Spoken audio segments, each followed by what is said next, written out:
When the girl of your dreams invites you over for a romantic evening, the last thing you expect is to find yourself in a real-life episode of Hoarders and Cheaters and Fear Factor.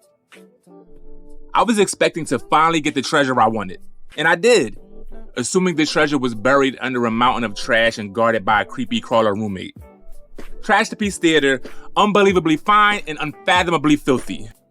So back when I was a thug-adjacent corner boy, I used to sneak to poetry open mics. We'd all be on the block, and when it was time for me to go perform, I used to lie on my dick like, yo, I'm about to go see a girl right quick.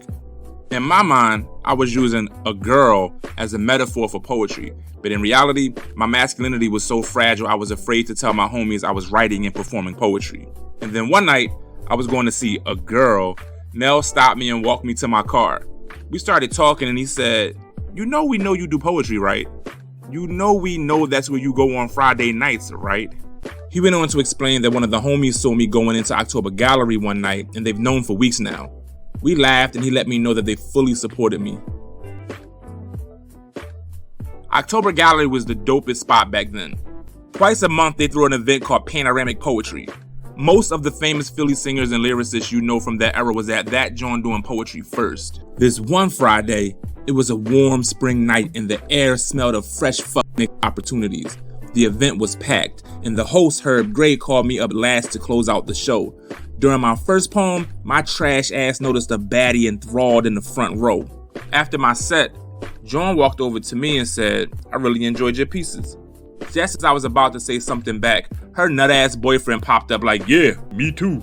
I was so irked. I mean, I get that was his girl and all, but that didn't mean he had to get in the way of me bagging her. The nerve. It didn't matter. She slid me her number outside when homie wasn't looking anyway. I'm trash. You're trash. So after waiting the mandatory 48 hours to call her as stated by the beginner's guide of fuck niggeration, I hit her up. We small talked for a second and before we could go any further, she stopped me like, it was wrong for me to give you my number like that. It was very disrespectful to my boyfriend. He doesn't deserve this. We friended each other on MySpace and decided we'd revisit when things didn't work out with her man. Fast forward a year, and I get a phone call from her out of nowhere asking me if I wanted to come over. The irony is, by that time, I had a girl. She said she didn't care, but I told her I did. Fast forward like 2 years. I was in Harlem at this dope-ass poetry spot called the Sugar Shack. In the front row, it was like 6 badass Johns. I focused a little bit harder, and I saw her.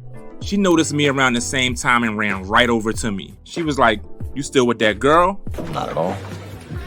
I was like, you single? Absolutely. We made plans to link when we got back to Philly.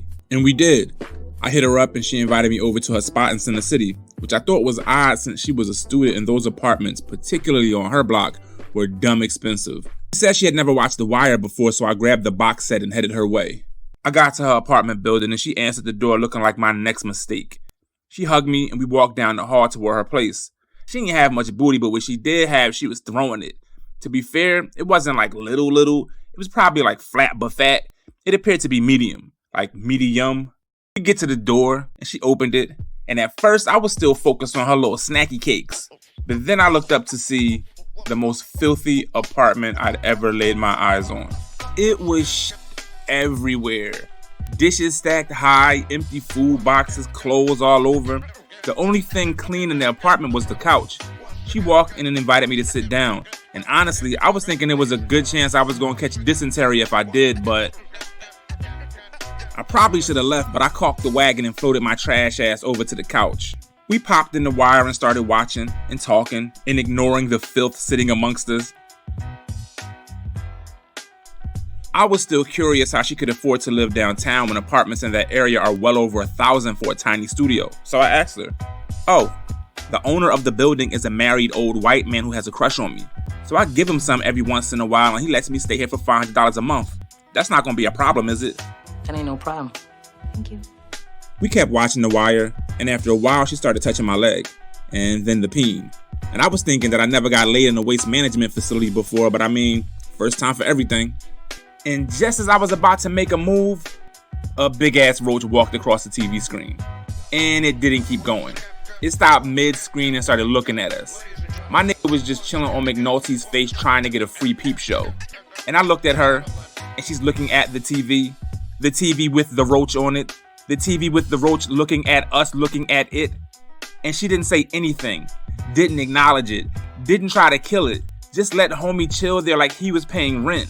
And that's when she straddled me, either to distract from the roach or to give her roommate, who was still staring at us, a good show. She stood up and started giving me a striptease, took off her pants to reveal some turquoise boy shorts, and I was right about the medium booty. She started touching on herself, and normally that would have been a turn on, but all I could think about was Randy the Roach, who was still right there.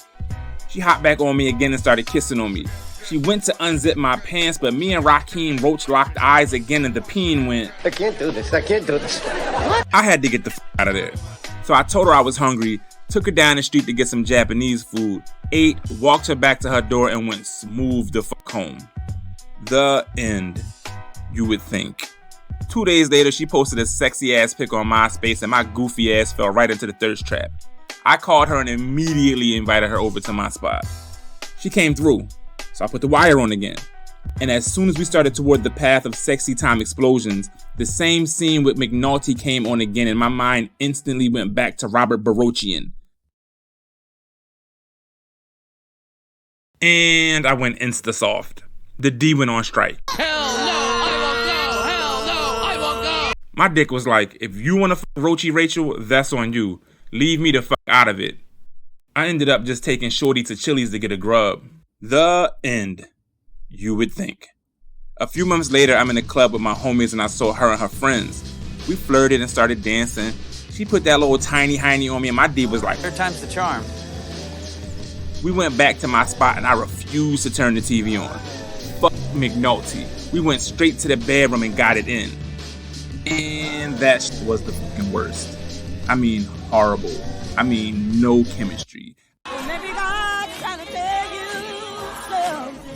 I brought out my acting skills after a while, faked climax, and quick flushed the condom down the toilet as she was still laying there. The fuckboy gods tried to warn me with all those red flags, but real niggas don't follow instructions. We talked the following week, but I kept making excuses why I couldn't get together with her again, and then made hella excuses going forward for months. Every now and again, she pops up in my feed, still looking like a whole ass snack. She moved to New York and actually got casted in a Broadway play, so I hit her up to congratulate her.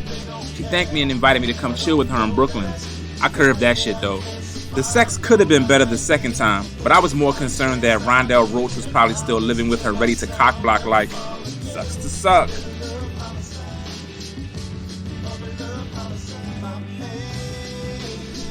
Thank you for watching Trash the Piece Theater. I hope you got a few laughs from this joint. And if so, please help me out by hitting that subscribe button and dropping a like. It helps way more than you know. If you want to support the channel further, you can join the Patreon, become a member of the channel and receive bonus episodes, leave a super thanks, or just drop $1 or $10 in the Cash App. I'm grateful for any and all of the above.